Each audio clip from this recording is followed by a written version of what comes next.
Live തുടരുന്നു. ADGP MR Ajith കുമാറിനെതിരെ വിവാദ വെളിപ്പെടുത്തലുമായി സ്വർണ്ണക്കടത്ത് കേസിലെ ഇടനിലക്കാരൻ ഷാജ് കിരൺ നിരവധി തവണ അജിത് കുമാർ ഷാജ് കിരണുമായി ഫോണിൽ ബന്ധപ്പെട്ടു. സ്വപ്ന സുരേഷ് ഉൾപ്പെട്ട സ്വർണ്ണക്കടത്ത് കേസിൽ സരിത്തിനെ കസ്റ്റഡിയിലെടുത്ത ശേഷം MR അജിത് കുമാറിനുണ്ടായത് നേട്ടങ്ങൾ മാത്രമെന്നും ഷാജ് കിരൺ പറയുന്നു. 2022 ജൂൺ 8 ഷാജ് കിരണും MR അജിത് കുമാറും തമ്മിൽ നടത്തിയ വാട്സാപ്പ് ചാറ്റിന്റെ പകർപ്പ് ന്യൂസ് 18 ലഭിച്ചു. അപ്പം എനിക്ക് പോലീസിൽ വളരെ ദീർഘനാളായി ബന്ധമുള്ള ഒരാളായിരുന്നു MR അജിത് കുമാർ. അപ്പം ഞാൻ ഈ കാര്യം അറിഞ്ഞ ഉടനെ എനിക്ക് ആദ്യം അദ്ദേഹത്തോട് അദ്ദേഹത്തെ ഈ 164 സ്റ്റേറ്റ്മെന്റ് കൊടുക്കുന്നതിന് തലേ ദിവസം തന്നെ ഞാൻ അദ്ദേഹത്തെ വിളിക്കാൻ അറിയിച്ചിട്ടുണ്ട്. ഇങ്ങനെ സംഭവമുണ്ട്. ഒരു 164 കൊടുത്തപ്പോൾ ഞാൻ അദ്ദേഹത്തെ വിളിച്ചിട്ട് ഞാൻ ഇങ്ങനെ കാര്യങ്ങൾ വ്യക്തമായി പറഞ്ഞിരുന്നു. അതായത് ഇവർ പറയുന്നത് പല അജണ്ടയുടെ ഭാഗമായിട്ടാണ് തലേന്ന് തന്നെ പറഞ്ഞു. അപ്പൊ അദ്ദേഹം എന്നോട് പറഞ്ഞു, നിങ്ങളൊന്ന് ഒബ്സർവ് ചെയ്തിട്ട് പറയൂന്ന് പറഞ്ഞു. പിറ്റേ ദിവസം രാവിലെ ഞാൻ എന്റെ ഫാദറുമായിട്ട് റിട്ടയർമെന്റ് സീറ്റിൽ നിൽക്കുമ്പോഴാണ് സ്വപ്ന സുരേഷ് എന്നെ വിളിച്ചിട്ട് പറയുന്നത് സരിത്തിനെ ആരോ വന്ന് പിടിച്ചുകൊണ്ടുപോയി. അപ്പം സരിത്തിനെ പിടിച്ചുകൊണ്ടുപോയി. അപ്പൊ ഞാൻ എന്നോട് പറഞ്ഞ സേവ് മീ എന്നാണ് പുള്ളിക്കാർ പറയുന്നത്. അപ്പൊ ഞാൻ ഉടനെ തന്നെ അങ്ങ് പറഞ്ഞോളം നമുക്ക് അത്രയും ബന്ധമുള്ളത് കൊണ്ട് ഞാൻ വിജിലൻസ് ഡയറക്ടർ ആയിട്ടുള്ള അദ്ദേഹത്തെ വിളിച്ചു ഞാൻ ഇങ്ങനത്തെ കാര്യം പറഞ്ഞു. അപ്പൊ അദ്ദേഹം എന്നോട് പറഞ്ഞു, ഞാൻ അന്വേഷിക്കട്ടെ, നീ നിന്റേതായ രീതിയിൽ അന്വേഷിച്ചു നോക്കാൻ പറഞ്ഞു. ഫോൺ കട്ട് ചെയ്തു. അതായത് വിജിലൻസ് സംഘമാണ്, വിജിലൻസിന്റെ പ്രത്യേക സംഘമാണ് വന്ന് അദ്ദേഹത്തെ പിടിച്ചുകൊണ്ട് പോയത്. അപ്പൊ തന്നെ ഞാൻ വീണ്ടും ഇദ്ദേഹത്തെ വിളിച്ചു.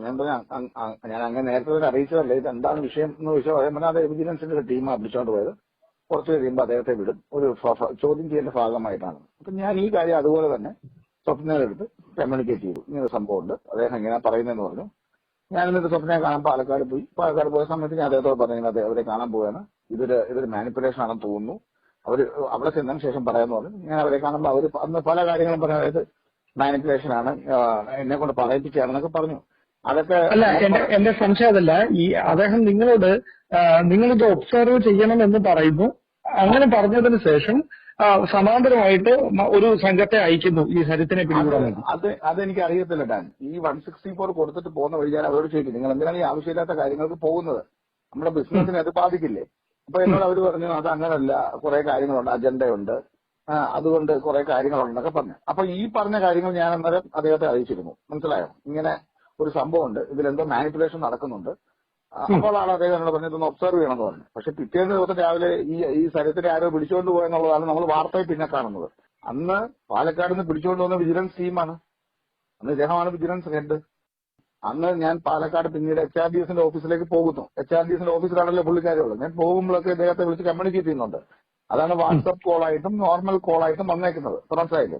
എന്റെ ഫോൺ കേരള പോലീസിന്റെ കസ്റ്റഡിയിലാണ്. എന്റെ ഫ്രണ്ട് സ്വപ്ന സുരേഷ് എന്ന് പറഞ്ഞ കാര്യങ്ങളെല്ലാം അദ്ദേഹത്തിന്റെ ഫോണിൽ റെക്കോർഡ് ചെയ്തിട്ടുണ്ടായിരുന്നു. ഞാൻ അദ്ദേഹമായിട്ട് അവസാനം സംസാരിച്ചു വെച്ച ഫോണിന്റെ സ്ക്രീൻഷോട്ട് വരെ എന്റെ കയ്യിലുണ്ട്. സ്വപ്ന സുരേഷിന്റെ സരിത്തിനെ പിടിച്ചുകൊണ്ട് പോകുന്ന ദിവസം അവസാനമായി സംസാരിക്കുന്നത്. അന്ന് പാലക്കാട് വരെ അദ്ദേഹത്തോട് ഞാൻ സംസാരിച്ചിട്ടുണ്ട്. പിറ്റേ ദിവസം രാവിലെ സ്വപ്ന സുരേഷ് ഈ ഹൈക്കോടതിയിൽ ഒരു ഹർജി കൊടുക്കുന്നു, മുഖ്യമന്ത്രിയുമായി ബന്ധപ്പെട്ട ഒരാൾ വന്ന് സംസാരിക്കുന്നു എന്ന് പറയുന്നത് വരെ ഞാൻ ഈ MR അജിത് കുമാറുമായി സംസാരിച്ചിട്ടുണ്ട്. അതിന്റെ പിറ്റേ ദിവസം. അതിനുശേഷം പിന്നീട് ഒരു കാലത്തും ഞാൻ അദ്ദേഹവുമായി സംസാരിച്ചിട്ടില്ല, ബന്ധപ്പെട്ടിട്ടില്ല. ഈ ഇൻസിഡന്റിന് ശേഷം അദ്ദേഹം പലരോടും പറഞ്ഞത്, എനിക്ക് അവനെ അറിയത്തില്ല, പരിചയമില്ല, അവൻ ഫ്രോഡാണെന്നൊക്കെയാണ് പറഞ്ഞത്. ഞങ്ങൾക്കെല്ലാവർക്കും, ഇതിൽ ബന്ധപ്പെട്ടവർക്കെല്ലാം നഷ്ടങ്ങളാണ് ഉണ്ടായത്. അദ്ദേഹത്തിന് വിജിലൻസ് മേധാവിത്വം മാറ്റിയതിനു ശേഷം അദ്ദേഹത്തിന് മൂന്ന് മാസം കഴിയുമ്പോൾ അദ്ദേഹത്തെ എങ്ങോട്ടാ പോസ്റ്റ് ചെയ്തത്? അദ്ദേഹത്തെ ക്രമസമാധാന ചുമതലയുടെ തലപ്പത്തേക്കാണ് പോസ്റ്റ് ചെയ്തത്. ഞാനും അദ്ദേഹം തമ്മിൽ സംസാരിച്ചിട്ടുണ്ടെന്നുള്ള കാര്യം ക്രൈംബ്രാഞ്ചിന്റെ പ്രത്യേക അന്വേഷണ സംഘത്തിന് അറിയാം. അതായത് ഇതിൽ എവിടെയെങ്കിലും ഒരു ഒത്തുതീർപ്പ് ശ്രമം നടത്തിയിട്ടുണ്ട് എന്ന് തോന്നുന്നുണ്ടോ? അതാണോ നിങ്ങൾ പറഞ്ഞു വരുന്നത്? ഇതെല്ലാം കൂടെ കൂട്ടി വായിക്കുമ്പോൾ അങ്ങനല്ലേ തോന്നുന്നത്. ഇവിടെ ED എന്നോട് ചോദിച്ച കാര്യങ്ങൾ എന്താണ്? മണി ലോണ്ടറിംഗ് ആക്ട് പ്രകാരമാണ് എന്നെയും എന്റെ സുഹൃത്തായ ഇബ്രാഹിമിനെയും വിളിപ്പിച്ചത്. പക്ഷെ അവിടെ ചോദിക്കുന്നത് മൊത്തവും മറ്റേ മുഖ്യമന്ത്രിയുമായി ബന്ധപ്പെട്ട കാര്യങ്ങളാണ്. അദ്ദേഹത്തിന് ഇൻവോൾവ്മെന്റ് ഉണ്ടെന്നുള്ള രീതിയിൽ പറയണമെന്ന് പറയുകയും ചെയ്തു. ഞാൻ പറഞ്ഞു, ഞാനത് പറയില്ല, ഞാനൊരു റിട്ടേൺ സ്റ്റേറ്റ്മെന്റ് എഴുതി കൊടുത്ത ആളാണ്. ഞാൻ ഈ കാര്യങ്ങളെല്ലാം കമ്മ്യൂണിക്കേറ്റ് ചെയ്ത ഒരേ ഒരാൾ MR അജിത് കുമാറാണ്. അദ്ദേഹത്തിന് അപ്പുറത്തേക്ക് ആരുണ്ടെന്ന് എനിക്കറിയില്ല. എന്റെ സുഹൃത്ത് ഇബ്രാഹിമിന്റെ ഫോണിൽ സ്വപ്ന സുരേഷ് അന്ന് HRDSന്റെ ഓഫീസിൽ എന്ന് പറഞ്ഞ മുഴുവൻ സാധനങ്ങൾ അയാൾ റെക്കോർഡ് ചെയ്തിട്ടുണ്ടായിരുന്നു. 3 ഫോൺ ഇപ്പോഴും ഫോറൻസിക്കിലാണെന്നാണ് അവർ പറയുന്നത്. സത്യമാണെന്ന് തെളിയുന്നുവെന്നായിരുന്നു സ്വർണ്ണക്കടത്ത് കേസ് പ്രതി സ്വപ്ന സുരേഷിന്റെ പ്രതികരണം. നടന്നത് എന്താണെന്നുള്ളത് ഓരോന്നായിട്ട് ഇവരുടെയൊക്കെ വായിന്ന് വരുമ്പോൾ ഒരുപാട് സന്തോഷമുണ്ട്. എന്തായാലും ഇപ്പോഴെങ്കിലും ധൈര്യം കാണിച്ചല്ലോ വെളിയിൽ വന്ന കാര്യങ്ങൾ പറയാൻ. കുറച്ചും കൂടി വ്യക്തതയോടെ പറഞ്ഞിരുന്നെങ്കിൽ കുറച്ചും കൂടി ഓക്കെ ആയിരുന്നേനെ. അതല്ലെങ്കിൽ ഷാജ് കിരൺ ഇന്ന് തന്നെ എല്ലാരോടും പറയുന്നുണ്ടല്ലോ, അപ്പോഴപ്പോഴുള്ള കാര്യങ്ങൾ മിസ്റ്റർ അജിത് കുമാറിനെ അപ്ഡേറ്റ് ചെയ്തുകൊണ്ടിരുന്നപ്പോ he told Shaj Kiran to observe on what ground, on what basis, what does Shaj Kiran got to do with our issues അല്ലെങ്കിൽ സ്വർണ്ണക്കടത്ത്? What is the interest of ADGP Ajith Kumar then? ഈ ഒന്നാം നമ്പർ എന്ന് ഷാജ് കിരൺ റിപ്പീറ്റഡ്ലി അദ്ദേഹത്തിന്റെ അടുത്ത് സംസാരിച്ചതിന് ശേഷം എന്നോട് പറഞ്ഞു ഈ ഒന്നാം നമ്പർ ആരാണെന്ന് അന്ന് ഞാൻ ചോദിച്ചു, എല്ലാരോടും ചോദിച്ചു, who is that number 1? So you can just now connect the dots because things are very clear. അന്ന് ഷാജ് കിരൺ പറഞ്ഞു സ്വപ്ന സുരേഷ് പറയുന്നത് പോലെയല്ല, എനിക്ക് MR അജിത് കുമാറിനെ ഒരു മാധ്യമ പ്രവർത്തകൻ എന്നുള്ള രീതിയിൽ മാത്രമേ അറിയാവൂ. Is it true? നിങ്ങൾ എല്ലാരും മാധ്യമ പ്രവർത്തകരാണല്ലോ. എങ്ങനെയാണ് ഒരു ADGP വിജിലൻസ് ഒരു വ്യക്തിയെ വിളിച്ചിട്ട് പറയുന്ന സ്വപ്ന സുരേഷിന്റെയും ബാക്കിയുള്ള കാര്യങ്ങളും ഒന്ന് ഒബ്സർവ് ചെയ്യാൻ? അത്രയും ബന്ധവും വിശ്വാസവും ഉണ്ടെങ്കിലല്ലേ അത് നടക്കത്തുള്ളൂ. ഞാനിതെല്ലാം ആദ്യം മുതലേ പറഞ്ഞു വരുന്നതാണ്. Right from the release of Sivasankar sir's book അന്ന് മുതൽ തുടങ്ങിയതാണ് ഞാൻ ഡിക്ലെയർ ചെയ്യാൻ. അന്ന് എന്റെ വക്കീല് ശിവശങ്കർ വക്കീലോ കൃഷ്ണരാജ് വക്കീലോ അല്ല. എന്നെ ആർക്കും അങ്ങനെ ഉപയോഗിച്ചോ മാനിപ്പുലേറ്റ് ചെയ്തോ കാര്യങ്ങൾ ചെയ്യിക്കാനോ പറയിക്കാനോ പറ്റില്ല. ഞാൻ പറഞ്ഞ ഒരു കാര്യം ഇന്നേ വരെ തെറ്റിയിട്ടുമില്ലല്ലോ. ഞാൻ ആരുടെയെങ്കിലും പേര് പറഞ്ഞിട്ടുണ്ടെങ്കിൽ അവര് റിലേറ്റഡ് ആയിട്ടുള്ള എല്ലാ വിവാദങ്ങളിലും എല്ലാ കാര്യങ്ങളിലും തെളിവ് അടക്കം വെളിയിൽ വേറെ വഴിയിൽ കൂടി വന്നിട്ടുണ്ട്. So I don't think I have to give more explanation on the old stories. കേരളത്തിൽ നടക്കുന്നത് നോർമലായ ലോയോ ജസ്റ്റിസോ അല്ല. അവിടെ നടക്കുന്നത് പൂർണ്ണമായ ഗുണ്ടായിസമാണ്. ആൻഡ് എന്റെ വീട്ടിൽ വന്ന് ശരത്തിനെ കിഡ്നാപ്പ് ചെയ്തുകൊണ്ട് പോയിട്ട് അതിന്റെ പിന്നാലെ ഡാൻ കുര്യൻ ചേരുന്നുണ്ട് വിശദാംശങ്ങളുമായി. ഡാൻ, ADGP MR അജിത് കുമാറിനെതിരെ പല ഗുരുതരമായിട്ടുള്ള ആരോപണങ്ങളും ഉയർന്നു വന്നിരുന്നു. സ്വർണ്ണക്കടത്ത് കേസുമായി, സ്വർണം പൊട്ടിക്കലുമായി ബന്ധമുണ്ട്, സോളാർ കേസ് അട്ടിമറിക്കാനുള്ള ശ്രമങ്ങൾ നടത്തി. ഇപ്പോൾ പുതിയതായിട്ട് വരുന്ന ആരോപണമാണ് സ്വർണ്ണക്കടത്ത് കേസിൽ ഒരു ഇടപെടൽ നടത്തി അട്ടിമറിക്കാനുള്ള ശ്രമങ്ങൾ നടത്തി എന്നൊക്കെയാണ് ഇടനിലക്കാരനായ ഷാജ് കിരൺ ആരോപിക്കുന്നത്. അതായത് ഏത് രീതിയിൽ ഈ കേസ് അട്ടിമറിക്കാൻ ശ്രമിച്ചു, ഇതിൽ ഇടപെട്ടു എന്നാണ് ഷാജ് കിരൺ പറയുന്നത്. ഡാൻ,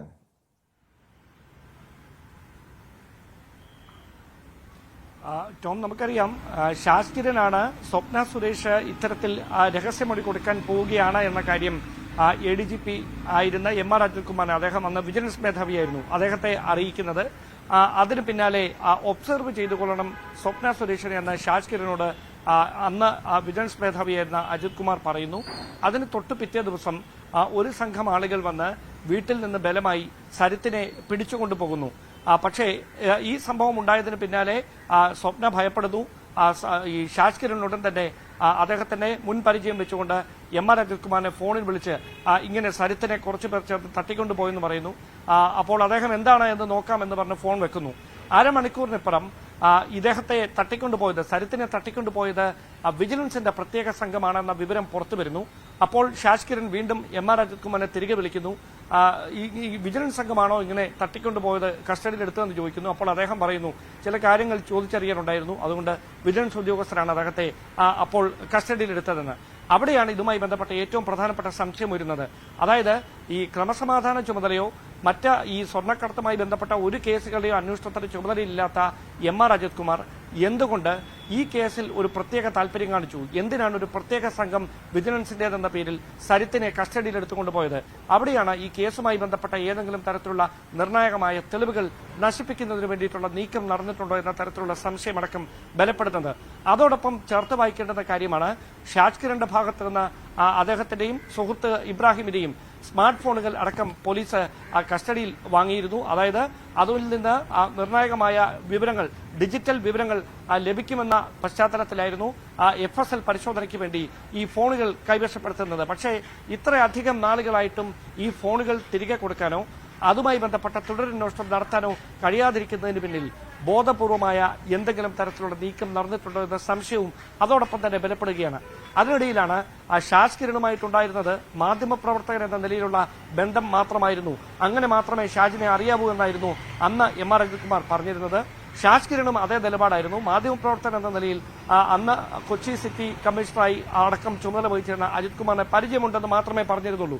പക്ഷേ അതിനപ്പുറത്തേക്ക് അവർ തമ്മിൽ വ്യക്തിപരമായി ബന്ധം ഉണ്ടായിരുന്നു എന്ന് കൃത്യമായി വെളിവാക്കുന്ന വാട്സാപ്പ് ചാറ്റിന്റെ സ്ക്രീൻഷോട്ട് അടക്കമാണ് ന്യൂസ് 18 ഇന്ന് പുറത്തുവിട്ടിരിക്കുന്നത്. അതായത് തുടർച്ചയായി ആ ഒരൊറ്റ സ്ക്രീൻഷോട്ടിൽ മാത്രം 5 തവണ എം.ആർ. അജിത് കുമാർ ഷാജ് കിരണെ ഫോണിൽ ബന്ധപ്പെടാൻ ശ്രമിക്കുന്നു. സ്വപ്ന സുരേഷിന്റെ കേസുമായി ബന്ധപ്പെട്ട് സ്വപ്നയെ മിസ്ലീഡ് ചെയ്യാനായി അഡ്വക്കേറ്റ് കൃഷ്ണരാജും ശിവശങ്കറും ശ്രമിക്കുന്നുവെന്ന വിവരം, അതോടൊപ്പം PC ജോർജും സരിതയും ഈ കേസിൽ ഇടപെടാൻ ശ്രമിക്കുന്നു എന്നതടക്കമുള്ള കാര്യങ്ങളൊക്കെ വ്യക്തമായി ഷാജ് കിരൺ എം.ആർ. അജിത് കുമാറിന് കൈമാറുന്ന സന്ദേശത്തിലുണ്ട്. അപ്പോൾ എന്തിനാണ് അങ്ങനെയെന്ന് അദ്ദേഹം ഇംഗ്ലീഷിൽ തിരികെ ചോദിക്കുന്നു.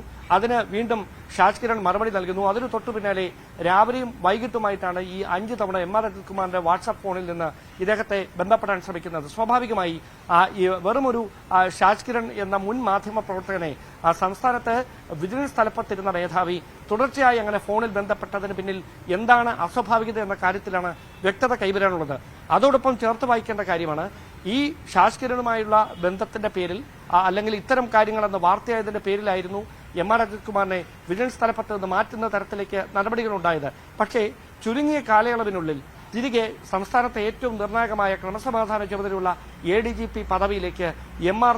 അജിത് കുമാർ എങ്ങനെ തിരികെ എത്തിയെന്ന ചോദ്യം വരുമ്പോഴാണ് അവിടെ ഈ കാര്യങ്ങളെല്ലാം ചേർത്ത് വായിക്കേണ്ടുന്ന സാഹചര്യം ഉണ്ടാകുന്നത്. അവിടെയാണ് ആഭ്യന്തര വകുപ്പിനെ സമ്മർദ്ദത്തിലാക്കാൻ കഴിയുന്ന ചില തെളിവുകൾ തീർച്ചയായും അതൊക്കെ കൃത്യമായും പരിശോധിക്കേണ്ട വിഷയമാണ്. ഡാൻ, നേരത്തെ PV അൻവർ MLA ഉന്നയിച്ച ആരോപണത്തിൽ ഈ സംഭവമില്ല, ഇതിനെക്കുറിച്ച് പരാമർശമില്ല. പക്ഷെ മറ്റു പല ആരോപണങ്ങളും ഈ പ്രത്യേക അന്വേഷണ സംഘം പരിശോധിക്കുന്നുണ്ട്. സ്വാഭാവികമായും എം.ആർ. അജിത് കുമാറിനെതിരായിട്ടുള്ള പരാതിയുമായി ബന്ധപ്പെട്ട് അല്ലെങ്കിൽ ആരോപണങ്ങളിൽ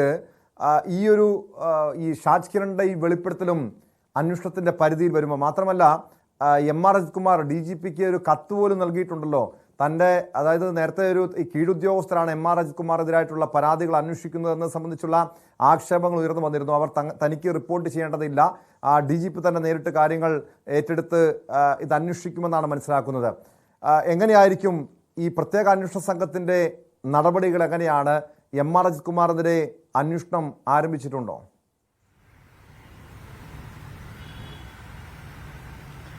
അവിടെയാണ് ഏറ്റവും ശ്രദ്ധേയമായിട്ടുള്ള കാര്യം.